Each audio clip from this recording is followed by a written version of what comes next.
ओम नमो भगवते वासुदेवाय। ओम नमो भगवते वासुदेवाय। ओम नमो भगवते वासुदेवाय। नारायण नमस्कृत्य नरं चैव नरोत्तमं देवीं सरस्वतीं व्यासं ततो जयमुदीरनष्टप्रायश्च नित्यं भागवत सेवया भगवती श्लोके भक्तिर्भजनेषु शुभं करोति वाचारं गायते यत्कृपातमहं वन्दे श्रीगुरुदीनतारिणं परमानन्दमाधवं श्रीचैतन्येश्वरम्।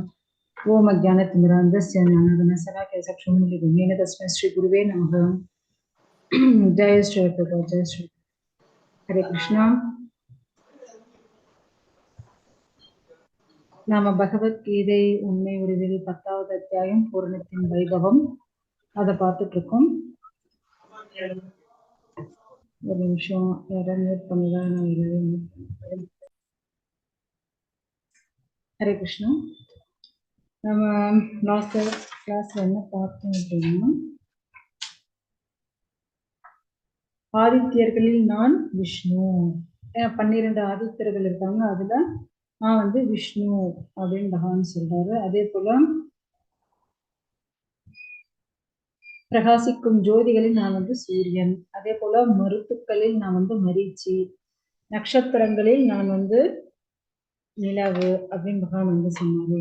ஸோ அதுக்கு அடுத்த ஸ்லோகத்துல என்ன சொன்னாரு, வேதங்களில் நான் சாமவேதன். அப்புறம் வந்து தேவர்களில் நான் வந்து ஸ்வர்க்க மன்னனான இந்திரன் அப்படின்னு சொன்னாரு. அதுக்கப்புறம் வந்து புலன்களில் நான் வந்து மனம். அப்புறம் உயிர் வாழிகளில் நான் தான் என்ன, உயிர் சக்தி, அதான் கான்சியஸ், அந்த உணர்வு நான் தான் அப்படின்னு சொல்றாரு. அடுத்தது 23வது ஸ்லோகத்துல எல்லா ருத்ரர்களில் நான் தான் சிவன். அப்புறம் யக்ஷ ராட்சசர்களில் வந்து நான் வந்து குபேரன். அப்புறம் வசுக்களில் நான் வந்து அக்னி. அப்புறம் மலைகளில் நான் வந்து மேரு அப்படின்னு சொன்னாரு. இன்னைக்கு நம்ம வந்து 24வது ஸ்லோகம் வந்து பார்க்கலாம்.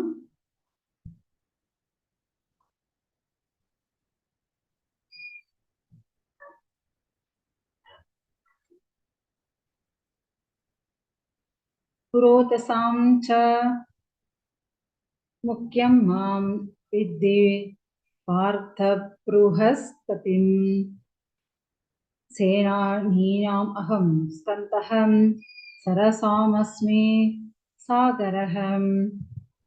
மொழிபெயர்ப்பு ஜெயஸ்ரீ. அர்ஜுனா, ஏன் பகவான் வந்து அர்ஜுனன் சொல்றாரு, அர்ஜுனா அதாவது புரோகிதர்களில் நான் வந்து தலைவனான யாரு, பிரகஸ்பதி. அதே போல சேனாதிபதிகளில் நான் வந்து கார்த்திகேயன். நீர் தேக்கங்களில் நான் வந்து சமுத்திரம் அப்படின்னு சொல்றாரு.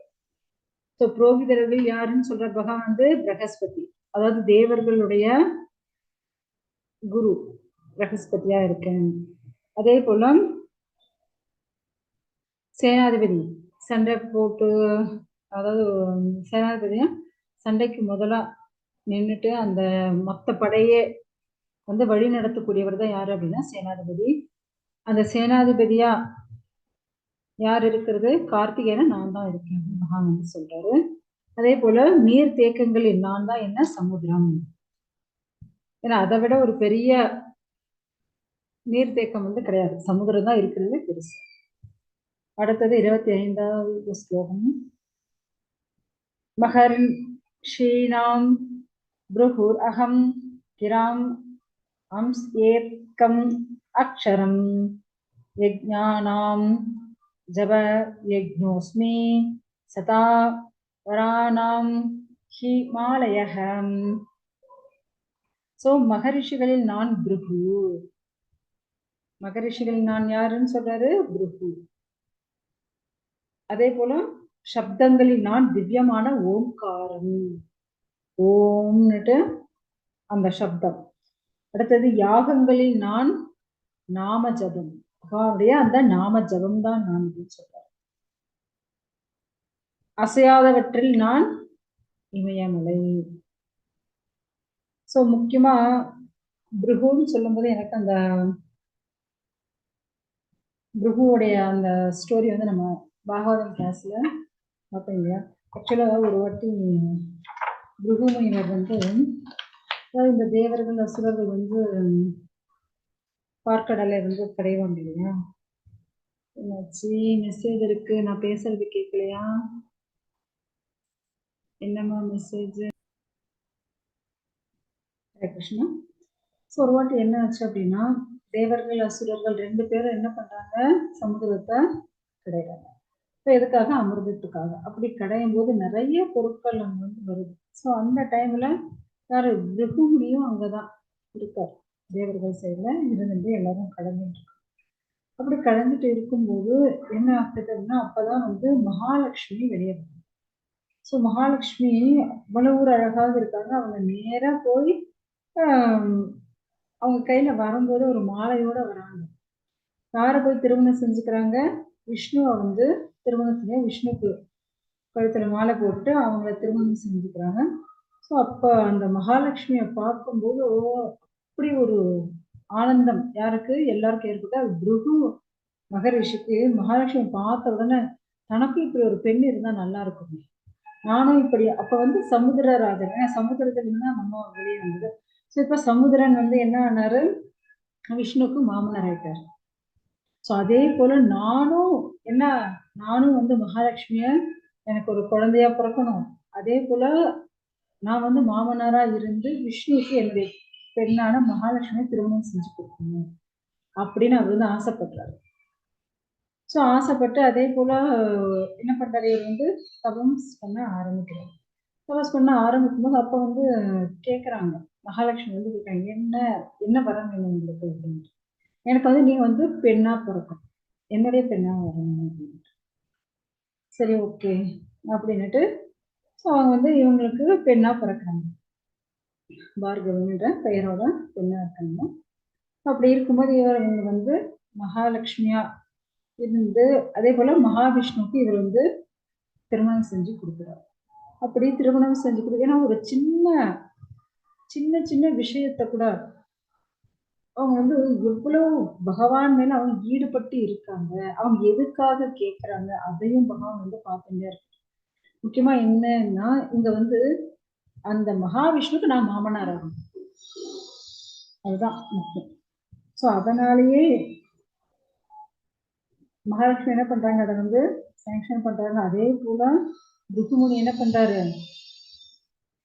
அந்த மகாலட்சுமியா மகாவிஷ்ணுக்கு திருமணம் செஞ்சு கொடுக்குறாரு. இதே போல நம்ம வந்து பாகவதம் ஸ்டோரியிலையும் பார்த்தோம். ஏன்னா பிருகுமுனி வந்து யார் சிறந்தவர்கள் அப்படின்னு பார்க்கறதுக்காக ஒவ்வொரு, அதாவது பிரம்மா கிட்ட போவார், அப்புறம் சிவன் கிட்ட போவார், கடைசியா விஷ்ணு கிட்ட வரும்போது விஷ்ணு படுத்துட்டு இருப்பார், அவருடைய மார்பில வந்து திருமார்பில வெட்டி ஒதிச்சுடுவார்.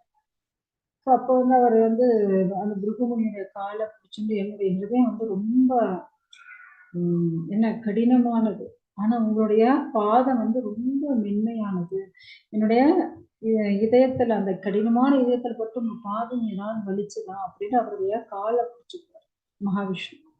ஸோ அப்ப வந்து பிருகுமுனி பார்ப்பாரு, எப்படி பாரு, ஏன்னா காமத்தை அடக்க முடியும், கோபத்தை அடக்க முடியும், நான் இப்படி ஒரு செயலை செஞ்சு ஆனாலும் இவருக்கு கோபமே வரலையே. ஸோ இருக்கிறதுல இவர்தான் சிறந்தவர், இவர்தான் போதைக்குரிய பகவான் அப்படின்ட்டு யாரு, விஷ்ணு வந்து தேர்ந்தெடுத்தார்.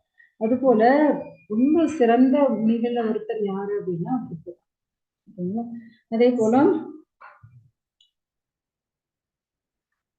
அந்த பகவான் என்ன, அந்த ஓம்ன்ற அந்த சப்தமா இருக்கார், அதே போல நாம ஜபமா இருக்கார், அதே போல அசையாதவற்றெல்லாம் இருக்கக்கூடியது என்ன, இமாலயங்களை. ஸோ அப்படியும் பகவான் வந்து ஒவ்வொரு ரூபமா இருக்கிற அனைத்து விஷயங்களும் சிரேஷ்டமானது பகவான் தான் அப்படின்ட்டு இங்க வந்து சொல்லப்படுது. அடுத்தது 26வது ஸ்லோகம். அஸ்வத்தஹ சர்வ விருக்ஷ்ணானாம் தேவர்ஷீணாம் சனாரதஹ கந்தர்வாணாம் சித்ரரதஹம் சித்தானாம் கபிலோ முனிஹி. அதாவது எல்லா மரங்களில் நான் அரச மரம். நிறைய பேர் அரச மரத்தெல்லாம் சுத்துவாங்க இல்லையா? ஸோ அந்த அரச மரமா இருக்கிறது யாரு, பகவான் தான் அப்படின்ட்டு நம்ம இங்க பார்க்க முடியும். அடுத்தது தேவ ரிஷிகள் நான் நாரதன். ஆக்சுவலா நாரதர் என்ன பண்றாரு அப்படின்னா எல்லாருக்கும் பக்தியை தான் கொடுக்குறாரு. ஓகேங்களா? ஏன்னா நீங்க பாத்தீங்க அப்படின்னா துருவ மகாராஜ் ஆகட்டும், பிரஹலாத் மகாராஜ் ஆகட்டும்.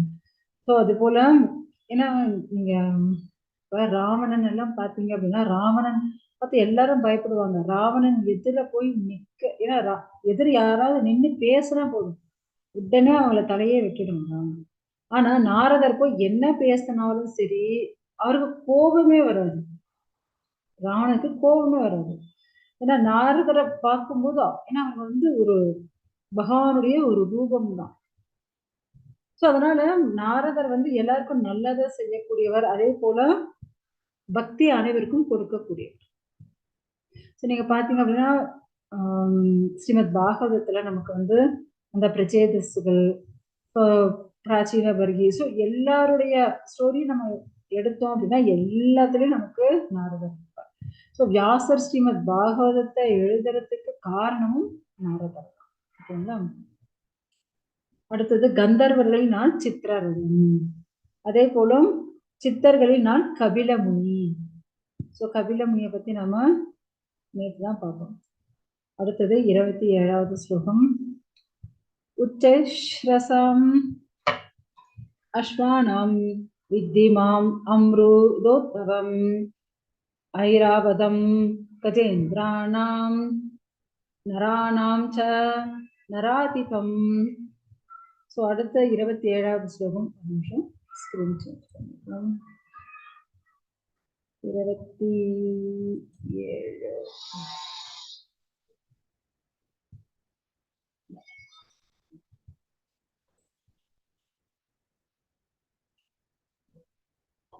ஸோ குதிரைகள் நான் அதாவது அமிர்தம் எடுக்கிறதுக்காக கடலை கடைஞ்சாங்க இல்லையா? ஸோ அப்ப அந்த கடலிலிருந்து கிடைத்த நிறைய ஐட்டம்ஸ் வந்து வெளியே வந்தது. அதுல ஒண்ணுதான் என்ன, உச்சஸ்ரேவா அப்படின்ற அந்த குதிரை தான். அதுவும் எப்படி இருக்கும் அப்படின்னா பியூர் ஒயிட் தான். ஏன்னா அதுக்குள்ள இருந்து அந்த பார்க்கடல்ல இருந்து வெளியே வந்த அனைத்து ஐட்டம்ஸ் எப்படி இருந்தும் பியூர் ஒயிட்டா தான் இருக்கும். ஸோ உச்சஸ்ர முக்கியமா இந்த குதிரையை வச்சுதான் என்ன, அது நம்ம வந்து கருட புராணம் பார்த்தோம் அப்படின்னா கருட புராணத்துல வந்து இந்த குதிரையை வச்சுதான் என்ன அந்த சகோதரிகள் 2 பேர் வந்து போட்டி வச்சுக்கிறது. இந்த குதிரையோட வால் மட்டும் கருப்பா இருக்கு, இந்த குதிரையோட வால் இல்ல வெள்ளையா இருக்கு அப்படின்னுட்டு. ஸோ கருட புராணம் கிளாஸ் அட்டன் பண்ணி எல்லாருக்கும் ஞாபகம் இருக்கு. அந்த 2 பேர் யாரு சொல்லுங்க பார்க்கலாம்.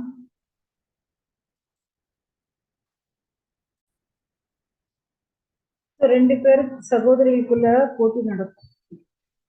யாரு? கத்ரு இனத்தை. கத்ரு அனைத்து பாம்புகளுக்கும் தாய். இனத்தை இவங்க யாரு அப்படின்னா கருடனுடைய தாய். ஓகேங்களா? இவங்க கருடனுக்கு வினதா சுதன் பேர் இருக்கு. ஸோ இந்த உச்சஸ்ரவ இந்த குதிரையை வச்சுதான் அவங்க 2 பேரும் வந்து போட்டி வச்சுருப்பாங்க. ஸோ அதான் நம்ம வந்து கருட புராணத்தை பார்க்க முடியும். ஸோ அந்த குதிரையா இருக்கிறதும் நான் தான் அப்படின்ட்டு சொல்றாரு. அதே போல பட்டத்து யானைகளில் நான் ஐராவதம். ஏன்னா ஐராவதமும் எப்படி இருக்கும், பியூர் ஒயிட்டா இருக்கும். ஓகேங்களா? அதே போல மனிதர்களில் நான் மன்னன். மனிதர்களில் அதாவது ஒரு மனித சமுதாயத்தை ரட்சிக்கக்கூடிய அந்த மன்னனாகவும் இருக்கிறதும் நான் தான் அப்படின்ட்டு பகவான் வந்து இங்க சொல்றாரு. அடுத்தது 28வது ஸ்லோகம். ஆயுதானாம் அஹம் வஜ்ரம் தேனுனாம் அஸ்மி காமதூக் பிரஜனஷ்சாஸ்மி கந்தர்வஹம் சர்பானாம் அஸ்மி வாசுகிஹி. ஸோ ஆயுதங்களில் நான் வஜ்ராயுதம், அதே போல பசுக்களில் நான் சுரபி, அதாவது சுரபி காமதேனு சொல்றாங்க இல்லையா, அதுதான் இங்க வந்து சொல்றாங்க. அடுத்தது இன விருத்தியாளர்களில் நான் காமதேவனான மன்மதன். அடுத்தது சர்பங்களில் நான் வாசுகி. ஏன்னா பார்க்கடலை கடையும் போது அங்க வந்து யூஸ் ஆனது யாரு, அந்த கையரா யார் யூஸ் ஆனதுமே இந்த வாசுகி தான். அதே போல பகவான் வந்து மச்சாவதாரம் எடுக்கும் போது அதாவது 6வது மனு சாட்சுஷ மன்வந்திரத்துல வந்து மொத்த பிரஜைகளை, ஏன்னா நம்ம வந்து போன கிளாஸ்லயே பாகவன் கிளாஸ்ல பார்த்தோம். அது பிரம்மா வந்து டக்குன்னு பகல்ல அவருக்கு வந்து கண்ணு அப்படியே உறங்கிடும், தூக்கம் வந்துடும். ஸோ அந்த டைம்ல தான் என்ன ஆகும், 6வது மணி டைம்ல நமக்கு வந்து திரும்ப ஒரு சின்ன பிரளயம் ஏற்படும். ஸோ அந்த டைம்ல எல்லாரும் ரட்சிக்கிறதுக்காக பகவான் வந்து மச்சாவதாரம் எடுத்தாருன்னு பார்த்தோம். ஸோ அந்த மச்சாவதாரம் எடுத்த அந்த பகவானுக்கும், அதாவது அங்க இருக்கக்கூடிய அந்த ஒரு பெரிய கப்பலுக்கும் நடுவுல வந்து கயரா இருந்ததும் இந்த வாசுகி. அதுதான் இங்க வந்து சொல்லப்படுறது. சர்பங்களில் நான் வாசுகி அப்படின்னு சொல்லப்பட்டது. அடுத்தது अनन्तश्चास्मि नागानां वरुणो द्वादशाम् अहम् पितॄणाम् अर्यमा सास्मि यमः संयमताम् अहम्. நாகங்களில், ஏன்னா நம்ம சர்பம் பார்த்தோம் அப்படின்னா அது வந்து ஒரு தலை பாம்பு, ஓகேங்களா? ஒரு தலை பாம்புகள்ல நான் வந்து வாசுகி. நாகங்கள் அப்படின்னா பல தலை பாம்புகள், நிறைய தலை, 2 தலை, 3 தலை, 5 தலை, 10 தலை, ஸோ 1000 தலைலாம் இருக்கும் இல்லையா? ஸோ அது போல நாகங்களில், அதாவது பல தலை, ஒரு நிமிஷம் கொஞ்சம் ஏன்னா பல தலை பாம்புகள்ல நான் வந்து அனந்தன், ஆதிசேஷன் சொல்றாங்க இல்லையா? அதுதான் அனந்தன். அதே போல நீர்வாழிகளில் நான் வருணதேவன், முன்னோர்களில் நான் அரியமா. இந்த அரியமாவை பத்தி நம்ம ஆல்ரெடி பார்த்திருக்கோம். இவர் தான் வந்து விதுரரா யமதர்மராஜா இங்க வந்திருக்கும் போது சாபத்தால யமதர்மராஜா இங்க வந்து விதுரரா பிறந்தாச்சு. ஸோ அந்த டைம்ல அந்த போஸ்ட்க்கு யார் உட்கார்ந்துட்டு இருந்தது? அரியமா. நம்ம பார்த்தோம் இல்லையா? அதுதான் இவர். ஸோ முன்னோர்களில் நான் அரியமா. அடுத்தது நீதிபதிகளில் நான் மரணத்தின் அதிபதியான யமன். ஸோ அதனாலதான் இவரை விட ஒரு தர்மவான் யாருமே கிடையாது. அதனால்தான் முதல்ல வந்து குந்தி மகாராணி வந்து பாண்டுகிட்ட சொல்லும் போது அவங்க வந்து யார நினைச்சு முதல்ல பிரார்த்தனை பண்றாங்க அப்படின்னா, இந்த தர்மராஜனான யமனை பத்தி பிரார்த்தனை பண்ணும்போது அவங்களுக்கு வந்து யுதிஷ்டர் வந்து கிடைக்கும். அடுத்தது 30வது ஸ்லோகம்.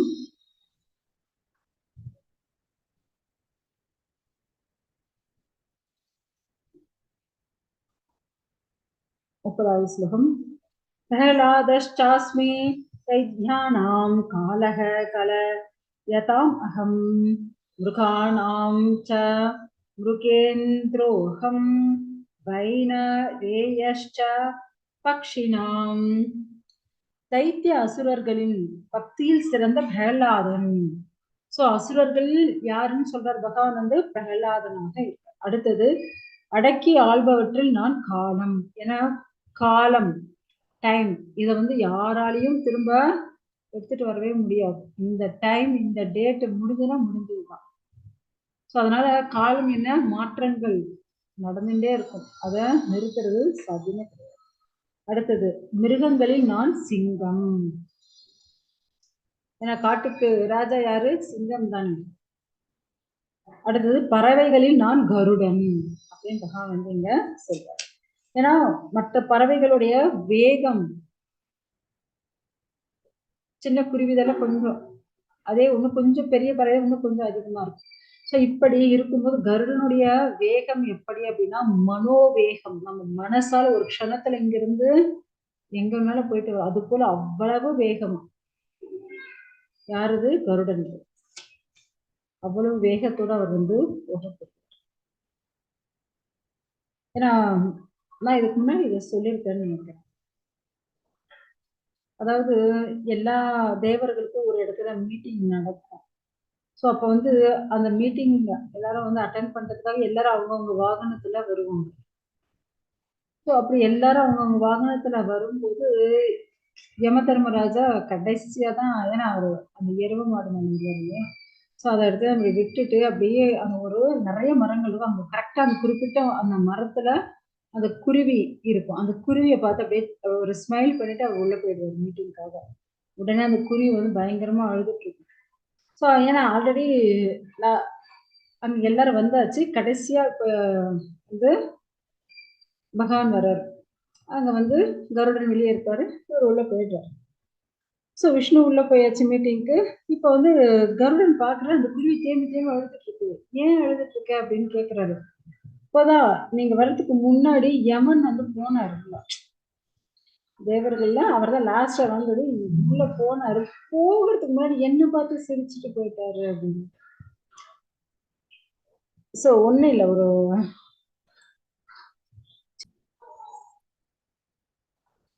யமன் என்ன பண்ணாரு, ஜஸ்ட் ஒரு ஸ்மைல் பண்ணிட்டு போயிட்டாரு. வேற ஒன்றும் பண்ணல. அவ்வளவுதான். இதுக்கு அவ்வளவு பயம் வந்துடுச்சு. உடனே வருண்கிட்ட கருடன் என்ன பண்ணி, இங்க வந்தாதேன்னு, நீ இங்க இருக்கவே தானே, அவர் வரும்போது பிரச்சனை, அதனால நான் என்ன பண்றேன், உன்னை வந்து ரொம்ப தூரத்துல இருக்குன்னு விட்டு அப்படின்னுட்டு இங்க இருந்து ஒரு ஒரு 2000-3000 கிலோமீட்டர் தூரத்துல எடுத்துன்னு போய் அந்த குருவிய அங்க இருக்கிற ஒரு மரத்துல விட்டுட்டு கருடன் வந்து வந்துடு. அந்த meeting just only for 5 to 10 minutes கூட இல்லை. ஸோ எல்லாரும் வெளியே வந்துச்சு, எல்லாம் கிளம்பியாச்சு. ஸோ அப்போ வந்து யம தர்மராஜா வெளியே வந்துட்டு அந்த மரத்துல இப்படி தேடுறாரு. உடனே கருடன் வந்து கேட்கறாரு, என்ன தேடுறீங்க அப்படின்னு. ஒண்ணும் இல்லப்பா, இங்க ஒரு குருவி இருந்துச்சு, அதைதான் தேடிட்டு இருக்கேன் அப்படின்னுட்டு. அதையே நீங்க தேடுறீங்க?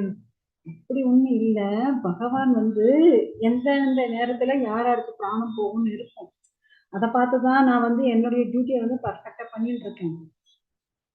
நான் வந்து இந்த மீட்டிங்க்கு போகும்போது அந்த குருவி அங்கதான் இருக்கும். நீ மீட்டிங் முடிச்சுட்டு வர்றதுக்குள்ள அது வந்து 3000 கிலோமீட்டர் தூரத்துல போய் அங்க ஒரு மரத்துல பாம்பு அதை முழுங்கி இறந்துடும் அப்படின்னு இருந்துச்சு. அந்த 10 நிமிஷத்துக்குள்ள இங்க இருக்கிற குருவி எப்படி 3000 கிலோமீட்டர் தூரத்துக்கு பறக்கும், எனக்கே ரொம்ப டவுட்டா இருந்ததுப்பா. அதனாலதான் தேடிட்டு இருக்கேன், அந்த குருவி இருக்கா இல்ல பகவான் ஏதாவது தப்பா எழுதி வச்சுட்டாரோ அப்படின்ட்டு தான் தேடின்னு இருக்கேன் அப்படின்னுட்டு யமதர்மர் தான் குருவி தேடிண்டே பேசிட்டு இருப்பான். கருடனுக்கு தூக்கி வாரி போட்டுச்சு. என்ன அப்படின்னுட்டு. ஆமா, எங்க போச்சு அப்படின்னு கேட்கிறாரு. உடனே கருடன் சொல்றாரு, அந்த குருவியை பார்த்து நீங்க சிரிச்சுட்டு போனீங்க, அழுதுட்டு இருந்தது. சோ உடனே நான் என்ன பண்ணேன், நீங்க எங்க திரும்ப வெளியே வரும்போது எங்க அதனுடைய பிராணத்தை எடுத்துட்டு போறீங்களோ, நான் தான் எடுத்துட்டு போய் 3000 கிலோமீட்டர் தூரத்துல எடுத்துன்னு போய் அங்க ஒரு மரத்துல பத்திரமா விட்டுட்டு வந்தேன். நீ விட்டுட்டு வந்த இல்ல, இங்க வந்து சேரத்துக்கு முன்னாடி அங்க வந்து ஒரு பாம்பு அதை முழுங்கி எப்படி இறந்துட்டு இருக்கோம். நான் நினைச்சேன் நம்மதான் தப்பா ஏதாவது புரிஞ்சுட்டோமோ, புக்கை திரும்ப படிக்கிறோமோ யோசிச்சோம். கரெக்டா தான் பகவான் எழுதி வச்சிருக்காரு போல் இருக்குன்னு சொல்லிட்டு உட்கார்ந்துட்டேன். சோ அது போல பகவான் வந்து எந்தெந்த நேரத்துல யாருக்கு என்ன நடக்கணும் அப்படின்னுட்டு அந்த காலம் எழுதி வச்சுட்டுதான் இருக்காரு. அதை வந்து யாரும் மாத்த முடியாது. சோ நம்ம இருக்கிற காலம் எவ்வளவு நமக்கு தெரியாது. அதற்குள்ள நாம வந்து பகவானுடைய பக்தியை செய்யறது நமக்கு ரொம்ப ரொம்ப நல்லது. ஏன்னா நம்ம இருக்கிற நேரத்துல நாம் எதை செய்யறோமோ அதற்கு தகுந்த லோகத்துக்கு நம்மளால போக முடியும். நம்ம பகவானை நினைச்சு பக்தி செய்ய செய்ய, அதே போல இந்த கலியுக தர்மமான இந்த ஹரே கிருஷ்ண மகாமந்திரத்தை நாம ஜெபிக்க ஜெபிக்க கண்டிப்பா நம்ம எல்லாரும் எங்க போவோம், பகவானுடைய திவ்ய தாமத்திற்கு நம்மளால போகும். அதனால டெய்லி எல்லாரும் என்ன பண்ணுங்க, ஹரே கிருஷ்ண கிருஷ்ண கிருஷ்ண ஹரே ஹரே, ஹரே ராம ராம ராம ஹரே ஹரே. ஓகே, நம்ம வந்து அடுத்தது 31வது ஸ்லோகம் பார்க்கலாம். பவனக பவதாமஸ்மி ராமக சஸ்திர கிருதாம் அகம் தசானாம் மகரஷ்சாஸ்மி ஸ்ரோதசாமஸ்மி ஜாஷ்ணவி. தூய்மைப்படுத்துபவற்றில் நான் வாயு.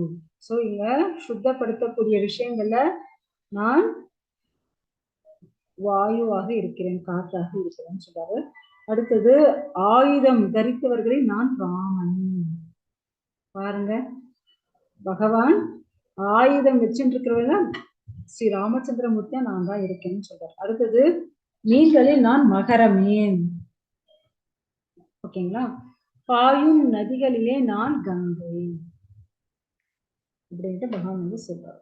ஏன்னா கங்கையில குளிக்க குளிக்க என்ன ஆகும், அவங்க வந்து தூய்மை, உடல் தூய்மை மாத்திரம் இல்ல மனம் தூய்மையும் ஏற்படும். ஆனா அது வந்து குளிக்க குளிக்கதான். ஆனா நம்ம சத் சங்கத்துல இருக்கும் போதே, ஒரு பக்தர்களுடைய சங்கத்துல இருக்கும் போதே நாம வந்து தூய்மை அடைய முடியும். அதே போல நாம இருக்கிற இடத்துல இருந்தே பகவானுடைய ஹரிநாமத்தை ஜெபிக்க ஜெபிக்க கண்டிப்பா நம்மளால பகவானுடைய லோகத்துக்கு போகும். ஓகேங்களா? அடுத்த ஸ்லோகம். ஸோ எனக்கு இந்த ராமன் போது டக்குனு எனக்கு வந்து ஒரு ஸ்டோரி ஞாபகம் வருது. அதாவது ஒரு வாட்டி பலராமர் வந்து எப்பவுமே உண்மைதான் பேசுறாரு. அதனால இவங்க யார் என்ன தவறு செஞ்சிருந்தாலும் உடனே யசோதா வந்து யாருக்கிட்ட கேட்பாங்க அப்படின்னா பலராமர் கேட்பாங்க. பலராமர் நீ சொல்லி யார் நிஜம் சொல்றாங்க இப்ப தெரிஞ்சுக்கணும். ஸோ பலராமர் வந்து எப்பவும் பொய்யே சொல்ல மாட்டாரு, அப்படியே உண்மையே சொல்லுவார். அதனால யசோதா வச்சிட்டு இருக்க ஸ்பை போல யாருன்னா பலராமர் தான். ஏன்னா கிருஷ்ணா பண்ண எல்லா தவறுகளையும் பலராமர் கிட்ட கேட்டுதான் யசோதா வந்து தெரிஞ்சுக்கணும். அதே போல யசோதாவுடைய அந்த யசோதா தாயுடைய, ஏன்னா அவங்களுடைய குலகுரு, அவங்களுடைய அம்மா வீடு இருக்கு இல்லையா, ஸோ அவங்களுடைய குலகுரு ஒரு வாட்டி வந்திருக்காரு. ஏன்னா யசோதா வந்து ரொம்ப வாட்டி அவரை வந்து கூப்பிட்டே இருக்காங்க. யாரு? கண்வர்னு அவர் பேரு மகரிஷி, கண்வர் மகரிஷி. ஸோ அவர்கிட்ட இது போல எனக்கு வந்து இத்தனை காலமா குழந்தைலாம் இப்பதான் குழந்தை பிறந்திருக்கு, இப்போ வந்துட்டு 1.5 வயசு ஆயிடுச்சு, நான் எத்தனை வாட்டி கூப்பிடுறேன், நீங்க ஏன் வரமாட்டேங்கிறீங்க? சரி ஓகேம்மா ஒரு வாட்டி வர்றேன் அப்படின்னுட்டு அவங்க வந்து கண்வ மகரிஷி அங்க வர்றாரு. ஸோ கண்வர் வந்து ரொம்ப ஆச்சாரியர், ரொம்ப அனுஷ்டானங்கள் ரொம்ப பர்ஃபெக்டா ஃபாலோ பண்ணக்கூடியவர். ஸோ அவரை வந்து சாலக்கிராம பூஜை பண்ண அவர் வந்து ரொம்ப சுத்தம். அதனால வராரு. ஸோ எனக்கு தகுந்த, ஏன்னா என்னுடைய பகவானுக்கு, என்னோட சாலக்கிராமத்துக்கு நான் தான் வந்து சமையல் பண்ணி நான் தான் ஆஃபர் பண்ணுவேன். அதனால நீங்க பண்றதால நான் வந்து சாப்பிட மாட்டேன். நான் பகவானுக்கு சமையல் பண்ணி பகவானுக்கு நைவேத்தியம் பண்ணிட்டு அந்த பிரசாதம் நான் சாப்பிடுவேன். சரி ஓகே, அப்படின்னா எனக்கு ஒரு தகுந்த இடத்த காட்டுங்க அப்படின்றாரு. உடனே நந்த மகாராஜ் என்ன பண்றாரு அப்படின்னா தன்னுடைய வீட்டுல வந்து எல்லா இடத்தையும் அப்படியே சுத்தி காட்டுறாரு. அவர் வந்து எல்லா இடத்தையும் பார்த்தாரு. ஆனா அங்க இருக்கக்கூடிய அந்த மாட்டு கொட்டகை இருக்கு இல்லையா, சோ அந்த இடம் அவருக்கு ரொம்ப பிடிச்சிருக்கு. ஏன்னா பசுமாடு அது பகவானுக்கு ரொம்ப பிடிச்சது இல்லையா, சோ அந்த பசுமாடு இருக்கிற இடத்துல நாம எதை செஞ்சாலும் நமக்கு 100 மடங்கு பலன் அடிக்கும், கோ பூஜைன்னு சொல்லுவாங்க. சோ அதனால அந்த இடத்துல நான் வந்து பகவானுக்கு வச்சுட்டு நாங்க பூஜை பண்றேன் அப்படின்னுட்டு அவர் என்ன பண்றாரு, உடனே ஆச்சாரிய சீலர் இல்லையா, ரொம்ப நல்லா சுத்தமா ஸ்நானம் பண்ணிட்டு உடனே அவருக்கு தேவையான பாத்திரங்கள், பருப்பு, அது ரைஸ், அது இது என்னென்ன காய்கறிகள், பால், தயிர் எல்லாம் கொடுத்தாச்சு. அவர் வந்து பகவானுக்கு வந்து அபிஷேகம் பண்றார், சாலகிராமக்கு அபிஷேகம் எல்லாம் பண்ணி அவர் வந்து சமையல் பண்ணி பகவானுக்கு வந்து நிவேதம் பண்றார்.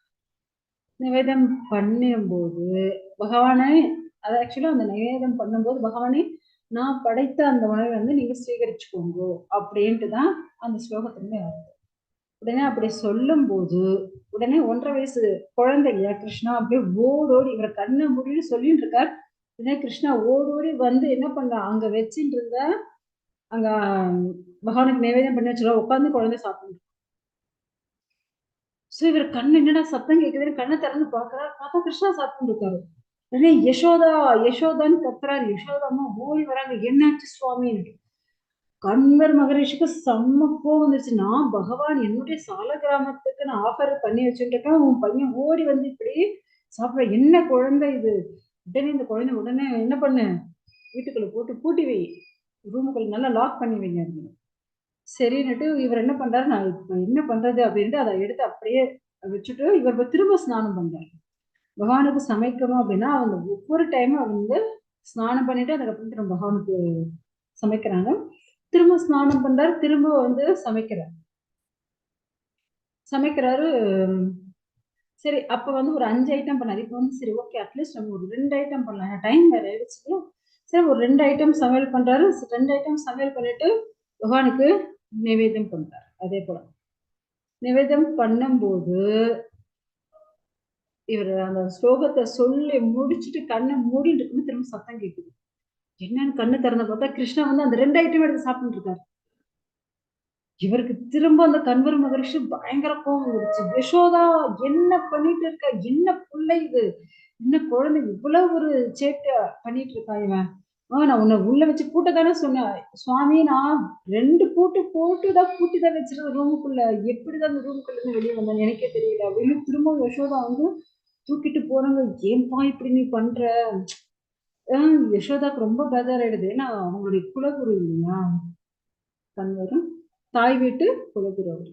ஸோ அதனால அவருக்கு மனசு கஷ்டப்படுத்துற மாதிரி நீ ஏன்பா நடந்துக்கிற கிருஷ்ணா? ஏன் இப்படி கொடுக்குற என்ன அப்படின்ட்டு திரும்பவும் கிருஷ்ணர் எடுக்கும்போது இன்னும் ஒரு 2 ரூமுக்குள்ள போட்டு 4 பூட்டா போட்டு பூட்டி வைக்கிறாங்க.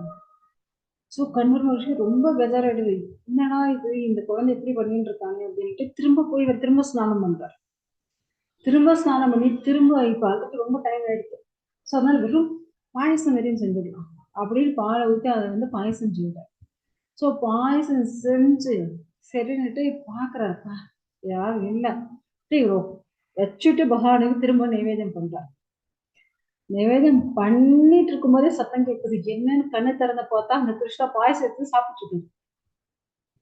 இவருக்கு பயங்கர கோபம் வந்துச்சு. உன்னை யாரு வந்து சாப்பிட சொன்னது? நான் ஏன் பகவான் என் சாலக்கிராம பகவானுக்காக நான் நிவேதனம் பண்ண, நீ எதுக்கு வந்து சாப்பிடுற அப்படின்னுட்டு கத்துறாரு. இந்த சத்தத்தை கேட்டுட்டு யசோதா ஓடி வராங்க. ஐயோ திரும்ப இந்த கிருஷ்ணா உள்ள போய் என்னத்தை பண்ணிட்டாங்கன்னு தெரியலையேன்னு பயந்துட்டு ஓடி வராங்க. வந்து பார்த்தா கிருஷ்ணா சாப்பிட்டு இருக்கோம். கிருஷ்ணா என்ன பண்ணி வைக்கிற, ஏன் இப்படி பண்ண அப்படின்ட்டு பேசுறாங்க. உடனே கிருஷ்ணா சொல்றாரு, இவருதான் என்னை வந்து சாப்பிடு சாப்பிடுன்னுட்டு கூப்பிட்டாரு. அவர் சொன்ன ஸ்லோகத்துக்கு அதுதானே அர்த்தம். இவர் கூப்பிடவே தான் நான் வந்து சாப்பிட்டேன். இப்ப என்ன ஏன் சாப்பிட்டேன்னு கேட்கிறாரு அப்படிங்கிறாரு. உன்னை யார் கூப்பிட்டது? அவர் பகவானை கூப்பிட்டு நான் தானே அது அப்படிங்கிறாரு. என்ன பிள்ளைய பத்தி வச்சிருக்க, என்ன இவன் இப்படி பண்ணிட்டு இருக்கான் அப்படின்னுட்டு இனிமே நீ வரக்கூடாதுங்க அப்படின்னுட்டு. அப்படின்னா நீ கொடுத்த பிரசாதமே எனக்கு வேணாம், இந்த அண்ணியை வச்சு கொடு தூள். ஆக்சுவலா அந்த குழந்தை வாயில பாயசம் வச்சுட்டு இருந்தா பாருங்க, தூள் துப்பிட்டாரு. யாரு மேல? அந்த கண்ணன் மகரிஷி மேல தூக்கி யசோதாவை தூக்கி வாரி போடுதோ. கிருஷ்ணா என்ன பண்ணிட்டப்பா நீ அப்படின்னுட்டு. அந்த கன்வர் மகரிஷியோடைய முகத்துல அந்த பாயசம் பட்ட உடனே தான் தெரிஞ்சது அவருக்கு எதிர இருக்கிற கிருஷ்ணர் வந்து சங்கு சக்கர கதாபாத்மாவோட அவருக்கு தரிசனம் கொடுத்தாரு. உடனே கிருஷ்ணருடைய காலை பிடிச்சிருந்தாரு. சுவாமி என்னை மன்னிச்சிருங்க, நான் வந்து எவ்வளோ ஒரு பெரிய தவறு செஞ்சுட்டேன், தயவு செஞ்சு என்னை மன்னிச்சிருங்கோ அப்படின்னுட்டு. அந்த இடத்துல திரும்பவும் யசோதைய என்ன பண்ணிட்டாரு கிருஷ்ணர் அப்படின்னா, அப்படியே பொம்மை போல மாத்திட்டாரு, ஸ்டாச்சு போல. அங்க என்ன நடக்குதுன்னு அவங்களுக்கு மறந்து போச்சு. அது போல அவரை பண்ணியாச்சு. ஏன்னா யசோதை வந்து எப்படி அம்மா மகன் அந்த ஒரு வாத்சல்யத்துல இருக்கணும். இவங்க பகவானை பார்த்தாங்கன்னா கிருஷ்ணருக்கு வந்து அந்த ரசிக்க இல்லையா? கிருஷ்ணர் வந்து தவறு செஞ்ச உடனே யசோதா என்ன பண்ணுவாங்க? கயரால கட்டுறது, கொம்பால 2 போடுறது, திட்டுறதுன்னு எல்லா வேலையும் செய்வாங்க. அதே பகவானா இருந்தா அப்படி பண்ணுவாங்களா? பண்ண மாட்டாங்க இல்லையா? சோ அதனால கிருஷ்ணா என்ன பண்றாரு? யசோதைய அப்படியே பொம்மையை போலவே நிறுத்தி வச்சாச்சு. அப்போ கன்வர் மகரிஷி கிருஷ்ணரை பிடிச்சுண்டு கேட்கிற, சுவாமி எனக்கு தெரியல, நான் வந்து ஒரு அஜ்ஞானி, ஞானமே இல்லாத முட்டாள் நான். பகவானே நீங்க என் எதிரில 2 வாட்டி வந்து சாப்பிட்டீங்க, அப்பவும் என்னால 3வது வாட்டி வந்து சாப்பிடும் போதும் எனக்கு தெரியலையே.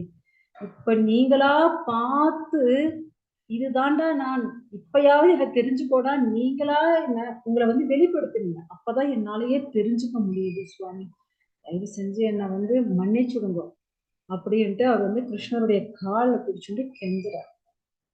சோ அது போல பகவானா மனமுவர்ந்து தன்னை வெளிக்காட்டினாதான் நம்மளால வந்து அந்த பகவானையோ இல்ல பகவானுடைய ஞானத்தையோ நம்மளால வந்து எடுத்துக்க முடியும். இல்ல நான் பகவானை புரிஞ்சுக்கிறேன், பகவானை தெரிஞ்சுக்கிறேன், நாம என்னதான் முயற்சி பண்ணாலும் அது நம்மளால முடியாது. அது நமக்கு சாத்தியம் கிடையாது. ஓகேங்களா? முக்கியமா கிருஷ்ணா அப்படின்னா கிரிஷி அப்படிங்கிற பூமின்னு அர்த்தம். நக அதாவது கிருஷ்ணகன்னா அதாவது நக அப்படின்னா ஆனந்தத்தை தருவார், இந்த பூமிக்கு ஆனந்தத்தை தருபவர். ஸோ அதுதான் அந்த கிருஷ்ணன்ற பேருக்கே அர்த்தம். அதே போல கிருஷ்ணக, ஸோ கிருஷ்ணகன்னா அந்த பூமிக்கு ஆனந்தத்தை தருபவர். கிருஷ்ணா அப்படின்னா கிருஷ்ணன்னா என்ன அப்படின்னா வசீகரம். சோ அது போல பகவானுடைய பெயருக்கு வந்து அதிகப்படியான அர்த்தங்கள் இருக்கு. சோ அப்படி அனைவரையும் வசீகரிக்கக்கூடியவர் யாரு அப்படின்னா கிருஷ்ணர். சோ அப்படி ஒரு சிரேஷ்டமானவர். அந்த பகவானை பத்தி நம்ம தெரிஞ்சுக்கிறோம். ஃபர்ஸ்ட் நாம அவர்காலதான் பிடிக்கிறோம் பகவானை. நான் வந்து ரொம்ப மக்கு, எனக்கு வந்து ஒண்ணுமே தலையில இல்ல. நான் வந்து ஒரு ஞான சூன்யம், எனக்கு ஒண்ணுமே தெரியாது. தயவு செஞ்சு உங்களை பத்தி நீங்களே எனக்கு கொஞ்சம் காட்டி கொடுங்க. சோ அப்பதான் என்னால உங்களை பத்தி தெரிஞ்சுக்க முடியும். தயவு செஞ்சு எனக்கு கொஞ்சம் கருணையை காட்டுங்க அப்படின்னு நம்ம பகவான் கிட்ட கேட்கும் போதுதான் பகவான் தன்னை வந்து வெளிக்காட்டு. இல்லைன்னா நம்மளால வந்து பகவானை வந்து தெரிஞ்சுக்கிறது கிடையாது. ஓகேங்களா? ஓகே, நம்ம வந்து இப்ப அடுத்த ஸ்லோகம் பார்க்கலாம். இப்ப 31 முடிச்சிருக்கோம். இப்ப 32வது பார்க்கலாம். சர்கானாம் ஆதிர் அந்தஷ்ச மத்யம் சைவாகம் அர்ஜுனம் அத்யாத்ம வித்யா வித்யானாம் வாதக பிரததாம் அகம். ஸோ 32வது ஸ்லோகம் நிமிஷம் ஸ்கிரீன் சேஞ்ச் பண்ணிடுறேன்.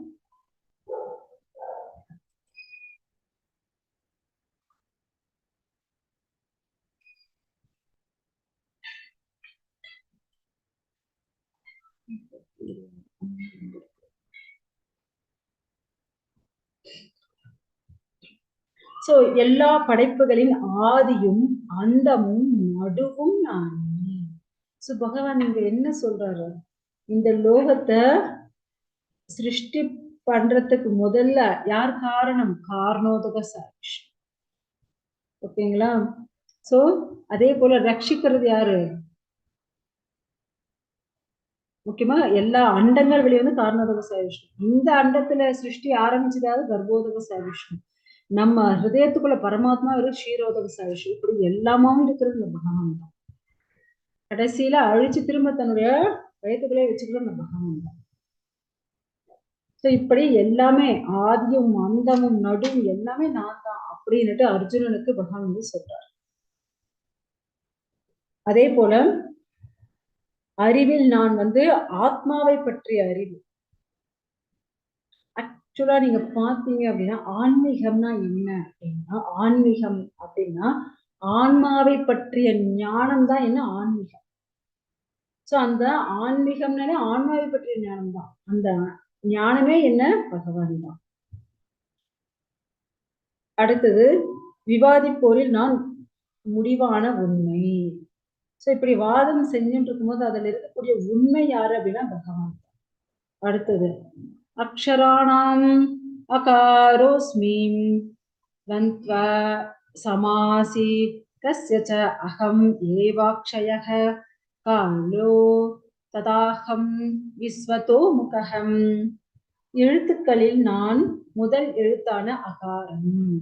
சோ நம்ம வந்து ஏபி ஐ எழுதும் போது என்ன ஃபர்ஸ்ட் ஆதான வருது, அந்த அகாரம் நான் தான் அப்படின்னு பகவான் வந்து இங்க சொல்றார். அடுத்தது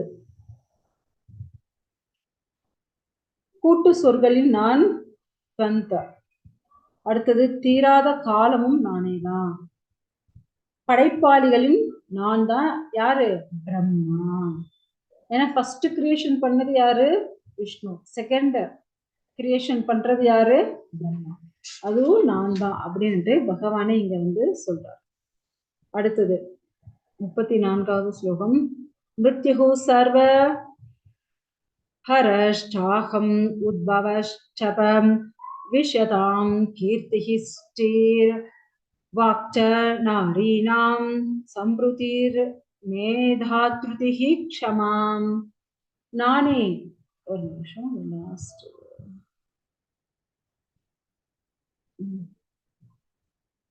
நானே எல்லாவற்றிற்கும் அழிக்கும் மரணம்.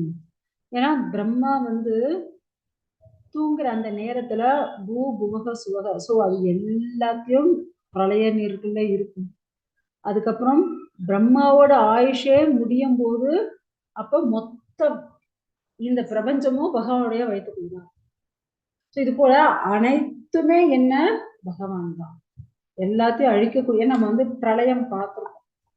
சோ பிரளயம் வந்து எத்தனை வகையாக இருக்கு? 4 வகையாக இருக்குன்னு பார்த்தோம். நித்திய பிரளயம், அப்புறம் ஆத்தியந்திக பிரளயம். இது 2 வந்து ஜீவாத்மாக்கள் பற்றியது.